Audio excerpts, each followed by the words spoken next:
충격적인 일이 벌어지고 있습니다. 한국을 경험했던 미국 중산층 가정의 한국 이민 신청률이 급격히 증가하고 있다고 합니다. 하지만 더 놀라운 사실은 그 이민의 동기가 단순히 경제적 이유가 아니라는 점인데요. 그렇다면 도대체 무슨 이유로 세계 경제대국 미국이라는 나라에서 한국으로 이민을 오고 있는 것일까요? 그 충격적인 이야기 지금 바로 시작합니다. 영상 시작 전에 구독과 좋아요 눌러 놓으시면 더 재미있고 감동적인 사연 기다리지 않고 바로 들어보실 수 있으니 잊지 마세요. 정말 그때만 생각하면 얼굴이 화끈거릴 정도입니다. 한국이요? 그땐 이름만 들어도 눈을 찌푸렸던 나라였습니다. 안녕하세요. 저는 현재 대한민국 서울에서 IT 컨설턴트로 일하고 있는 브라이언 윌슨입니다.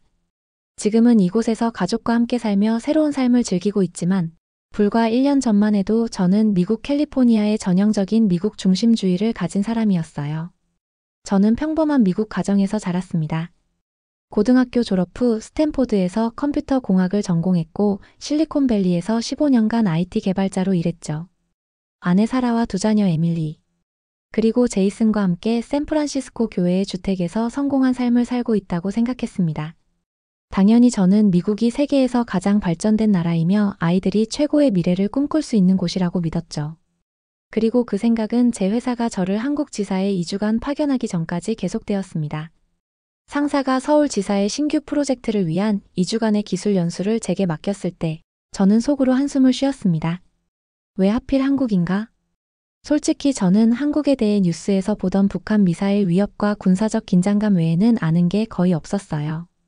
아내 사라는 한국이 북한과 전쟁 중인 나라라며 위험하지 않을지 걱정했습니다. 저 역시 확신이 없었지만 회사의 중요한 프로젝트였기에 거절할 수 없었죠. 그저 2주면 끝날 일이고 돌아오면 가족과 휴가를 가자고 약속했습니다. 그렇게 저는 짐을 꾸렸고 서울행 비행기에 몸을 실었습니다. 비행기 창문으로 멀어지는 샌프란시스코의 스카이라인을 바라보며 현지 지사 담당자 웨이가 보내준 서울 관련 자료를 읽기 시작했습니다. 웨이는 중국계 미국인으로 한국 지사와 미국 본사를 연결하는 주요 담당자였죠. 서울은 분단 국가의 수도라 늘 긴장감이 돌고 외국인에게 그리 친절하지 않다고 들었어. 웨이의 메일이 생각나 불안감이 커졌습니다. 하지만 그 모든 생각은 인천국제공항에 도착하는 순간부터 차례차례 깨지기 시작했습니다. 인천공항에 도착하자마자 놀라움을 감출 수 없었습니다. 세상에, 이게 공항이라고요? 제가 알던 미국 공항과는 완전히 달랐습니다. 너무 조용하고 너무 깨끗했어요. 공항 내부의 공기는 쾌적했고 바닥엔 쓰레기 하나 없이 반짝반짝 윤이 나고 있었습니다. 특히 놀라웠던 건 자동 입국 심사 시스템. 지문을 찍고 얼굴을 인식하자마자 몇 초 만에 입국 수속이 끝났습니다. 미국에서는 입국 심사줄에만 서도 30분 넘게 걸리는데 말이죠. 그리고 대기 공간 곳곳에선 로봇 안내원이 돌아다니며 분실물 센터, 화장실 위치, 교통편 등을 척척 알려주는 모습에 입이 다물어지지 않았습니다. 이게 진짜 분단 국가인가? 속으로 그렇게 중얼거렸던 기억이 나요. 게다가 공항 전체에 무료 와이파이가 빵빵하게 터졌고 속도는 상상 이상이었습니다. 우리 집보다 빠른데? 연결된 화상회의에서 사라에게 말하자 그녀도 놀란 표정이었습니다. 공항 리무진 버스를 타고 서울 시내로 이동하면서 창밖 풍경을 보는 제 눈은 점점 더 커졌습니다. 도로는 넓고 차량은 규칙적으로 움직이고 있었고 건물 외벽은 깔끔하게 정돈되어 있었어요. 특히 지하철 입구마다 엘리베이터와 에스컬레이터가 있고 거리 곳곳에는 QR코드 안내판과 공공 와이파이 존이 잘 구축되어 있었죠. 여기가 내가 그토록 걱정했던 나라인가? 첫날부터 한국은 놀라움의 연속이었습니다. 회사 숙소에 짐을 풀고 첫날 한국 지사에 출근했습니다. 그리고 또 한 번 놀랐죠. 사무실은 최첨단 시스템으로 꾸며져 있었고 직원들은 모두 유창한 영어로 저를 맞이했습니다. 담당 매니저 김지원 씨가 친절하게 저를 맞이하며 회사를 안내해 주었고 함께 일할 팀원들을 소개해 주었습니다. 첫 회의에서 한국팀의 프로젝트 진행 상황을 들으며 또 한 번 충격을 받았어요. 그들이 개발 중인 기술은 미국 본사의 기술보다 최소 6개월은 앞서 있었습니다.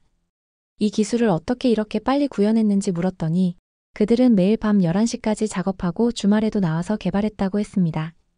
이 기술이 시장을 선도할 수 있을 거라 생각했기 때문이라고요. 그들의 헌신과 열정에 감동했습니다. 미국에서는 저녁 6시만 되면 대부분 퇴근하는데 이곳의 개발자들은 진정한 열정을 가지고 있었죠. 그날 저녁 팀원들과 회식을 했습니다. 한국식 바베큐인 삼겹살을 먹으며 소주를 마시는 자리였어요. 그런데 삼겹살은 왜 이렇게 맛있는 거죠? 김치를 구워 삼겹살과 함께 먹는데 도대체 그 맛을 잊을 수가 없어요. 지금은 제가 최고로 좋아하는 음식이 되었습니다. 아무튼 회식을 하면서 처음에는 낯설었지만 음식의 맛과 직원들의 따뜻한 환대에 곧 마음이 열렸습니다. 김 매니저는 제 가족에 대해 물었고 저는 아내와 두 아이에 대해 이야기했습니다. 특히 에밀리가 대학 입시를 준비 중이라는 말을 했죠. 그는 미국 대학 입시가 한국만큼 힘들지는 않겠냐고 물었습니다. 그 질문에 저는 잠시 생각에 잠겼습니다. 사실 요즘 미국 교육 시스템에 실망하고 있다고 말했습니다. 에밀리의 고등학교는 예산 부족으로 과학 실험실을 폐쇄했고 제이슨은 학교 폭력 때문에 등교를 두려워하기도 한다고요. 김 매니저는 괜찮다면 그의 아이들 학교에 방문해보지 않겠냐고 제안했습니다. 마침 학부모 참관 수업이 있다고 했죠. 호기심에 저는 그 제안을 받아들였습니다. 다음 날 아침 김 매니저의 아들이 다니는 고등학교를 방문했고 그곳에서 또 다른 충격을 받았습니다. 학교 건물은 깔끔했고 벽면엔 학생들이 만든 프로젝트 포스터가 전시되어 있었습니다. 복도를 걷다 문득 고개를 돌린 순간 저는 말 그대로 충격을 받았습니다. 복도의 유리장 안에는 국제 수학 올림피아드, 아시아 과학 경시 대회, 국제 AI 챌린지 등 각종 경시 대회에서 받은 트로피와 금메달, 상장이 빽빽하게 진열되어 있었던 겁니다. 저도 모르게 이 많은 걸 고등학생들이 전부 받은 거냐며 감탄이 터졌습니다. 그 순간 옆에 있던 교사는 저건 작년 학생들이 받은 상들이고 올해도 준비 중이라고 덤덤하게 말했습니다. 마치 별일 아닌 듯 말하는 표정. 하지만 저에겐 그것이 완전히 다른 세계처럼 느껴졌습니다. 우리 아이들 학교에 전시된 건 농구 우승 트로피 하나가 전부인데. 그날 수학과 과학 수업을 참관했는데 학생들의 수준은 미국 대학생과 맞먹을 정도였습니다.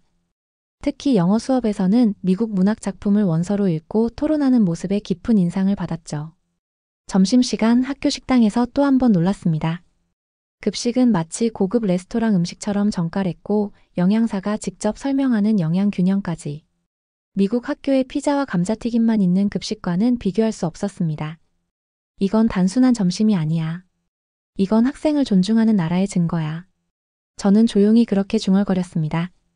그날 저녁 저는 사라에게 화상통화로 모든 것을 이야기했습니다. 처음엔 반신반의하던 그녀도 제가 찍은 사진과 영상을 보고는 놀라워했습니다.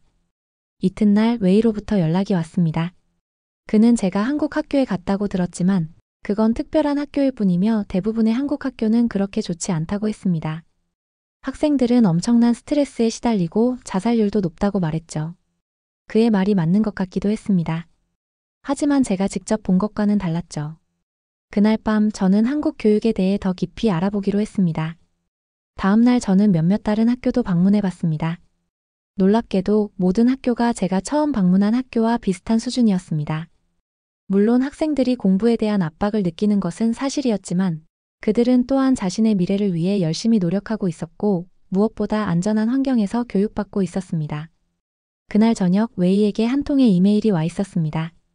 그 이메일에는 한국 학생의 자살률, 학교 폭력, 극심한 학업 스트레스에 관한 통계 자료가 있었습니다. 모두 영어로 번역되어 있었고 한국 교육의 어두운 면을 강조하고 있었죠.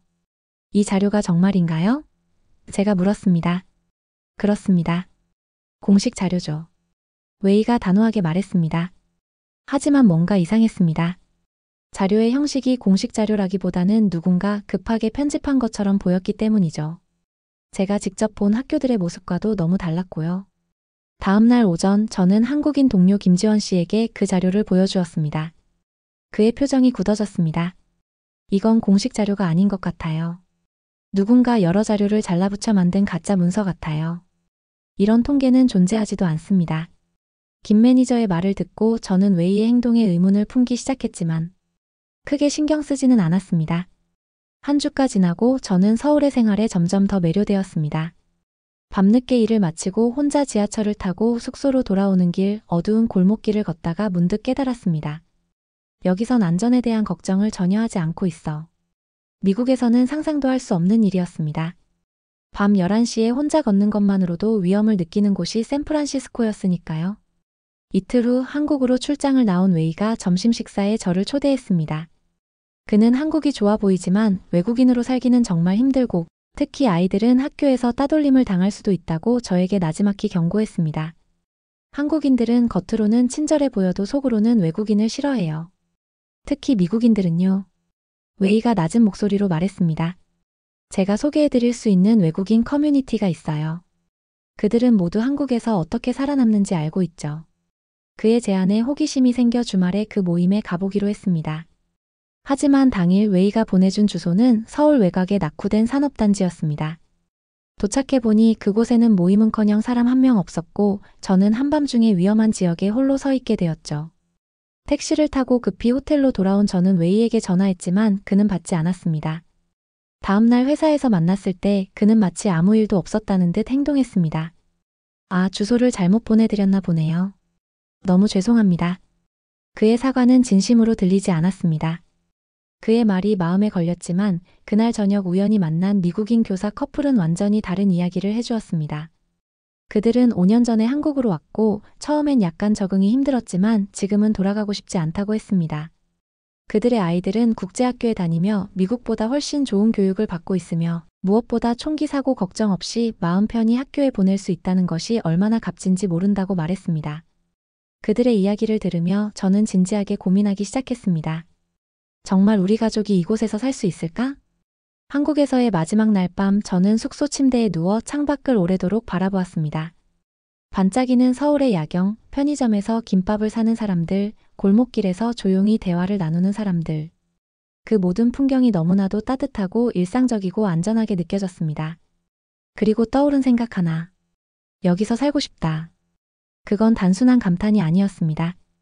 이곳에서 보낸 시간 동안 저는 안전한 거리, 따뜻한 사람들, 그리고 학생을 존중하는 교육을 경험했습니다. 귀국 비행기에 몸을 실었을 때 제 마음은 이미 한국에 남아 있었습니다. 비행기가 샌프란시스코에 가까워질수록 그리웠던 집과 가족이 기다리고 있다는 생각보다는 다시 시작될 불안한 일상에 대한 걱정이 커졌습니다.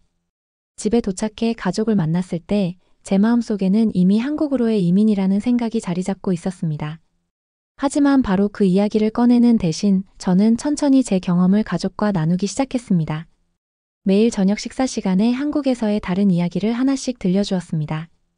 사진과 영상을 보여주었고 심지어 한국에서 가져온 과자와 라면으로 가족들의 입맛을 사로잡기도 했죠. 아이들은 특히 한국의 10대들이 사용하는 최신 기술과 그들의 생활 방식에 큰 관심을 보였습니다. 한 달쯤 지났을 때 에밀리가 먼저 말을 꺼냈습니다. 아빠, 한국의 학교는 정말 그렇게 좋아요? 제 친구 제니는 그곳 학생들이 밤새 공부만 한다고 했어요. 저는 정직하게 대답했습니다. 공부는 열심히 하지만 그만큼 성취감도 크단다. 그리고 미국과 달리 총기 사고 걱정 없이 학교에 갈 수 있어. 그 말에 사라가 깊은 한숨을 내쉬었습니다. 제이슨의 학교에서 또다시 폭력 사태가 있었던 직후였거든요. 그렇게 3달 동안 우리는 한국에 대해 그리고 우리 가족의 미래에 대해 진지하게 대화를 나눴습니다. 처음엔 반대하던 가족들도 점차 관심을 보이기 시작했습니다. 결정적인 계기는 제이슨의 학교에서 일어났습니다. 그의 친한 친구가 학교 폭력의 희생자가 되었고 학교 측은 이를 적절히 처리하지 못했습니다. 그날 저녁 제이슨이 저에게 다가와 물었습니다. 아빠, 한국에서는 정말 학교가 안전한가요? 저 한국에 가보고 싶어요.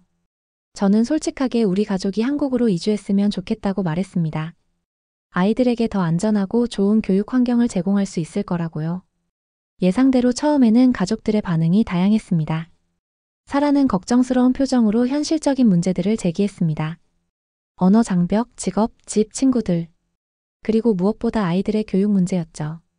브라이언, 당신이 본 건 2주 동안의 한국이에요. 실제로 살아가는 것은 전혀 다른 문제예요. 아이들은 어떻게 해요? 에밀리는 고등학교 마지막 학년이고 제이슨도 친구들과 헤어지기 싫어할 거예요.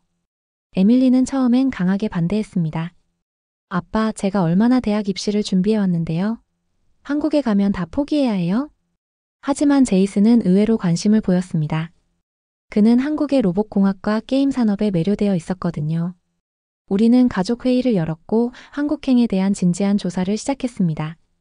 회사에는 한국 지사로의 이직 가능성을 타진했고 국제학교의 입학 정보를 수집했으며 주거 비용과 생활비도 계산해 보았습니다. 그때 뉴스에서 또다시 학교 총기 사건이 보도되었습니다.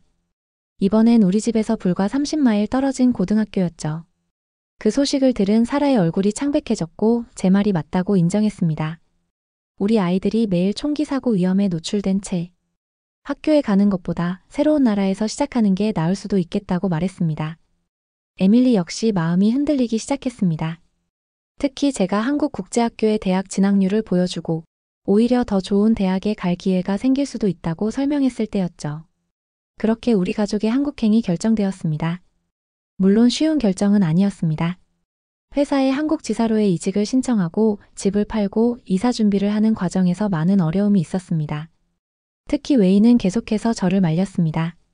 그는 한국이 외국인에게 배타적이며 아이들은 적응하지 못할 것이고 게다가 부동산 가격도 너무 비싸다고 주장했습니다.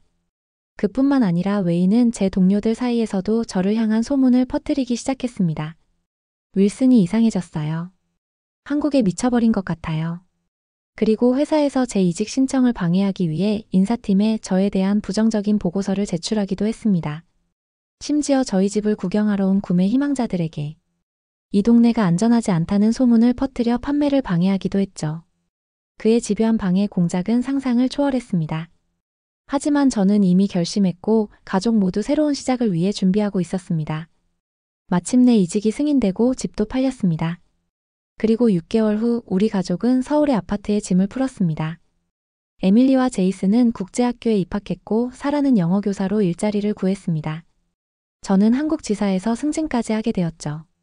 물론 처음엔 문화적 차이와 언어 장벽으로 어려움도 있었습니다. 하지만 그런 어려움보다 더 값진 것들이 있었습니다. 에밀리는 학교에서 수학 올림피아드 팀에 합류했고 제이슨은 로봇공학 클럽에서 새로운 친구들을 사귀었습니다. 두 아이 모두 학교 폭력이나 총기 사고에 대한 걱정 없이 공부에 집중할 수 있게 되었죠. 사라는 한국의 교육 열정에 감동받아 교육 방법론을 연구하기 시작했고 저는 더 나은 워라밸을 즐기며 가족과 함께하는 시간을 더 많이 가질 수 있게 되었습니다. 가장 놀라웠던 건 웨이가 제공한 정보의 대부분이 사실이 아니었다는 점입니다. 한국 사람들은 외국인인 우리 가족에게 무척 친절했고 아이들은 학교에 빠르게 적응했으며 우리가 선택한 지역은 생각보다 훨씬 살기 좋았습니다. 몇 달 후 회사에서 날아온 이메일을 확인했습니다. 그가 중국 기업에 우리 회사의 기술 정보를 유출하고 있었고 제가 한국 지사로 오는 것을 막으려 했던 이유가 그의 비밀 활동 때문이었다는 사실을 알게 되었죠. 웨이는 한국과 미국 사이의 기술 경쟁에서 중국의 이익을 위해 일하고 있었던 것입니다. 그는 즉시 해고되었습니다. 그가 유출한 기술 정보 때문에 회사는 일시적으로 어려움을 겪었지만 다행히 저희 한국팀의 기술력 덕분에 빠르게 회복할 수 있었습니다. 그 사건은 회사에 큰 파문을 일으켰지만 동시에 우리 가족의 결정이 얼마나 올바른 것이었는지 다시 한번 확인시켜 주었습니다. 지금 한국에서의 생활 1년이 지난 시점에서 저는 이 결정을 단 한 번도 후회한 적이 없습니다. 미국에 있는 친구들이 자녀 교육과 안전에 대한 걱정을 이야기할 때마다 저는 감사함을 느낍니다. 어쩌면 우리의 선택은 극단적으로 보일 수도 있습니다. 하지만 세상은 빠르게 변하고 있고 미래를 준비하는 방식도 달라지고 있습니다. 우리 가족은 그저 아이들의 더 나은 미래를 위해 용기 있는 결정을 내렸을 뿐입니다. 오늘 사연은 어떠셨나요? 여러분의 생각을 아래 댓글에 마음껏 남겨주세요. 끝까지 시청해주신 여러분 정말 감사드리고요. 더 재미있고 감동적인 사연으로 돌아오겠습니다.